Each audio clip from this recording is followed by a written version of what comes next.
present him a full Bible. ആ വ്യക്തിയുടെ കയ്യിൽ ഒരു മുഴുവൻ ബൈബിൾ. ഇത് മുഴുവൻ ബൈബിളൊന്നുമല്ല. ഓക്കെ, ഇത് മുഴുവൻ അങ്ങോട്ട് കൈ കൊടുക്കരുത്. പുതിയ നിയമം വേണം കൈ കൊടുക്കാൻ. ആമേൻ. Hallelujah.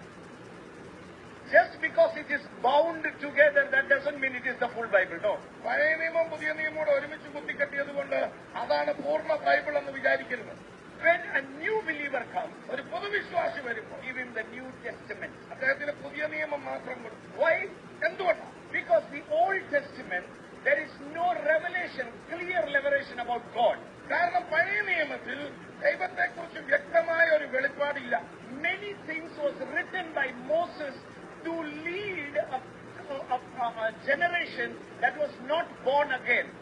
വീണ്ടും ജനിച്ചിട്ടില്ലാത്ത ഒരു തലമുറയെ മുന്നോട്ട് നയിക്കേണ്ടതിന് മുൻപിൽ നിന്ന മോശ എഴുതിയ കാര്യങ്ങൾ പലതും. Hallelujah. Hallelujah. It was not from God. അത് ദൈവത്തിൽ നിന്നുള്ളതല്ല.